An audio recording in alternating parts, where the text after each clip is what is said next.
The year 1919 was full of historic events. Congress formed the Grand Canyon National Park in Arizona. Albert Einstein's theory of relativity is confirmed. The Boston Red Sox trade Babe Ruth to the New York Yankees for $25,000. And Russian immigrant Frank Kruta opens Kruta's Bakery on 8th Street in East St. Louis, Illinois. For 100 years now, 4 generations of the Kruta family have been setting their alarm clocks way earlier than the rest of us, using their old world family recipes to make some of the best cakes, breads, and pastries anywhere. Of course, it started with my grandfather. He was trained in Germany as a baker, but he built a bakery in East St. Louis. The packing houses were there, and there were a lot of ethnic people, and they could the Slavic moving recipes, there. Yep, the Eastern European. And he became ill, so my father actually had to quit school when he was 16 and work full-time in the business with his mother. He tells stories that he had to call other bakers to ask them how to make do doughs. stuff because he really didn't know. And they, back then it was pretty tight-lipped. They didn't want to share a lot of help, but he had some people that helped him out. Yeah. If you know one of the many Kruta family members, you know that they pride themselves on hard work, honesty, integrity, and treating their customers just like family. I'm Joanne Kruta, Alaman now. My name is Ken Kruta. My name is Barbara Sioni. My mother was Estella Kruta Sitch, and her father was Frank Kruta that started the bakery. My grandfather, Frank Kruta Sr., was the founder of Kruta's Bakery 100 years ago. My father, Frank Kruta Jr., was the youngest son, and I'm his only son. I worked all during the 60s before I got my degree and became a teacher. I worked at the old bakery. We were always considerate of our clients, always. Opening a door long after we would have closed at 6, for example. We'd open the door to let people in. Oh, I've got to have a peanut coffee cake or something, And it's like they were late from work, but they needed something from us. And we opened the door and served them. I mean, that's just the way we work. I know my mom, sometimes it would drive us crazy because we'd want to get out right on a Saturday night. We had things to do, and somebody would drive up and she'd say, oh yeah, we can wait on you, come on in. And so we'd be in the back pulling everything out of the freezer that we just put in there, but they were very, very determined that everybody was going to be treated well and have a good experience. Mostly I just kind of worked in the back. I wasn't old enough to come out and work in the store. I was only 12 when they closed. Well, I think all of my cousins started at one time or another. Basically didn't want to pay for a babysitter, so they would drag us down there.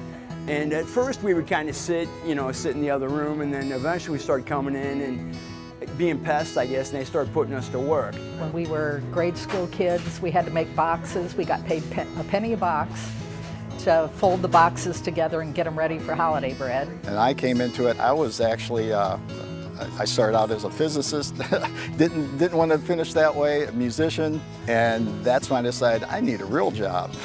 And I went to work at the bakery with my family, which is a thing I always cherish because I got to see them every day. And that was in January of 1975. And the bakery moved to Collinsville in '74. And I was trained by them. I was on the payroll at 15, but when I was much younger than that, they had me making boxes at holidays. And my cousins will all tell you the same thing. They were working pretty much as soon as they had manual dexterity. The things that are very much the same. Gooey butter cake, rye bread, cream bread, old-fashioned cheesecake. Those things are exactly the same as they were when Grandpa Kruta's father was running the bakery. One item that we make, it's never fallen off, it's cream horns.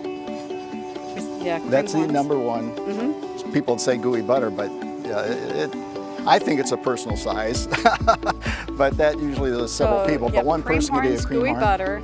We Fudgies. sell a lot of donuts. Fudgies. Fudgies, the little fudgies that we make. For not a donut shop, we sell pretty And many we do a lot donuts. of cakes, decorated cakes. Decorated cakes. Yep. My favorite item to eat in the bakery is kolache. We're the only bakery that I know that makes kolache. Really kind of depends.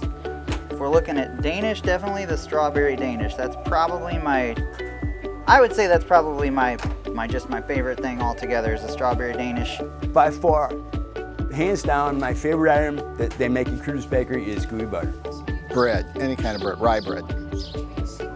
Fudgies. I take Can I tell my Yep, secret? yep. I take the 8-inch veggie tort and I split it, and I fill it with more chocolate icing, the fondant, and then I put raspberry on it and put it on, and then it's like a fudgy raspberry tort deliciousness. You're not offering this to the public? No, not yet. I think we should. We've made it, if people know about it, but it's like something that she makes.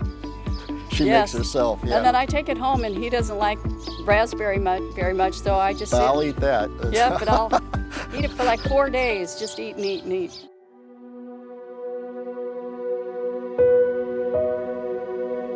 I can remember my daddy saying, my nickname in the family is Ticky. Well, we were so tired from the holidays. He said, well, Ticky had a lot of work today, didn't you? And he says, this is going to be your life unless you graduate from college. I was enrolled at SIU within the following week because it's hard work. That's why I'm so amazed that this generation is sticking with it.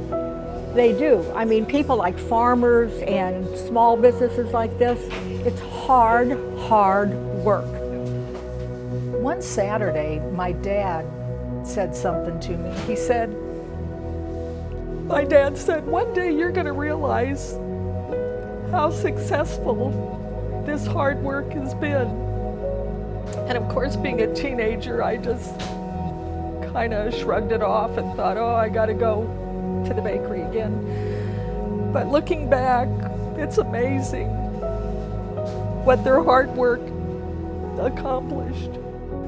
I don't know anything different. Like, I know a lot of people come and it's like, oh, I couldn't work with my family, and I just can't imagine not working with my family. You know, I can't imagine a Saturday where my mom's not running around answering phones, filling up the store, you know, because we're so busy we don't have time to do all that, so I can't imagine that not being there. My dad's technically retired, but I don't think he's ever gonna stop. Like, his dad never did until he got sick, and his mom never did until she got sick, and that's just, you know, I can't imagine my dad not giving everything for the bakery. And We're very proud of the fact that we've been able to maintain our standards and our quality. We have people that are 3rd and 4th generation customers come in, so they remember when their grandparents brought them.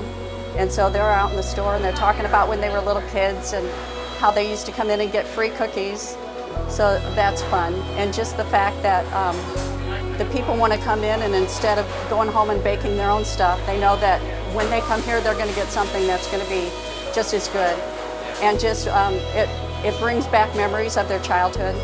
So it's kind of a warm, cozy kind of feeling type of business. You know, you can go get gas anywhere, but for a small family-owned business to have this big of a following, it's just wonderful. The customers have been really good to us.